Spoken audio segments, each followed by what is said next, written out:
Christian therapist Leslie Pilkington's career may be over because she tried to help a homosexual man who said he wanted to leave the gay lifestyle. The incident happened in 2009. I was approached by a young man who said that his name was Matthew Stins, actually, and that he was gay, he was very unhappy, and he was depressed, and he wanted to leave the lifestyle, and would I be able to help him? But his real name was not Matthew Stins. It was Patrick Strudwick, and he was lying about why he had come to her. And to be quite honest, I totally believed everything that he said. I had no reason to suspect anything else. He seemed to me to be very anxious. He kept asking a lot of the same questions, but I thought that was because he was just trying to decide if this was the right therapist for him. Leslie says that throughout 2 counseling sessions, Patrick made it clear that he wanted to leave the gay lifestyle.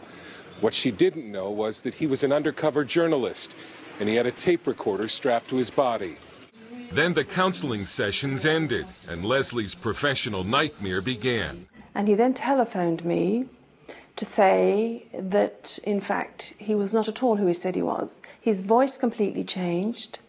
He said that he had just lied about everything, his name, address, occupation, that he wasn't unhappy at all, that he was a gay journalist, he was happy in his gay lifestyle, and that his purpose was to expose me and people like me. Strudwick heads a group called the Stop Conversion Therapy Task Force, which opposes psychological conversion therapy to help gays become straight. And he wrote about his experience with Leslie in 2 of Britain's biggest papers.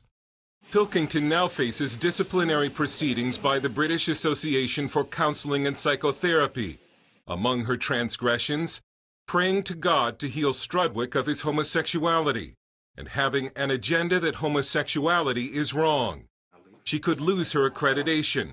Andrea Williams heads the Christian Legal Center, which is helping Pilkington. Leslie Pilkington, if you believe that a homosexual can change their behaviour, you will lose your job. You will be disabused of your position. You will lose your professional accreditation. The gay agenda is one of the most potent political movements in the United Kingdom, even though according to a poll there are not very many homosexuals in Britain. Only 1.5% of the population.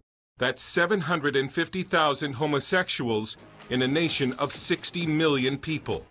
There's been an incredible shift in our nation, but in our media and particularly in our law, that treats the whole homosexual issue, the whole gay agenda, as something that absolutely equivalent to race. Leslie's attorney Paul Diamond says it's part of a broad agenda to overturn all traditional values on sexuality. They call it human rights, and they use these grand terms like tolerance and diversity.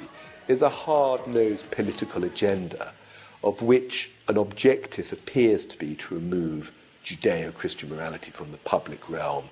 The British government has approved a plan to insert homosexual themes throughout school curricula, even math, to help children view homosexuality as normal. Meanwhile, the British High Court has ruled in a landmark case that Christian beliefs on sexual ethics may be harmful to children.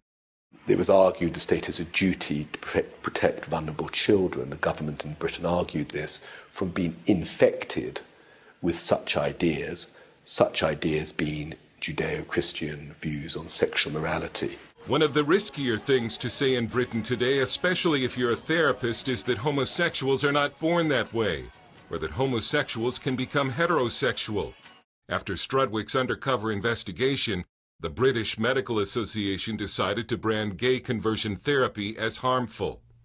Strudwick told CBN News that gay people in Britain are, as they are everywhere, at risk of hate, intolerance, and persecution.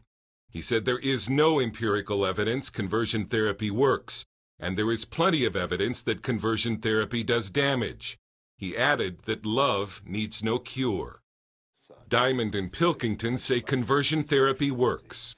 People do change after treatment, and it has a high success rate, and there's no evidence of any harm. That is actually the evidence. Science actually backs up the Word of God. And as Christians, it's to be encouraged to hear that science is backing up the Word of God, and that you are not born that way. Pilkington, who has a son who is gay, waits to see if she will be banned from ever counseling again. She believes God is taking her through this experience and using it in people's lives. I also feel that the Lord's giving me an opportunity in that to try and speak to those who are in a homosexual lifestyle but who are unhappy. And really the message is that you're not born that way. You don't have to stay in that lifestyle. There's hope. And that's a really important message for today, that there's hope. Dale Hurd, CBN News, London.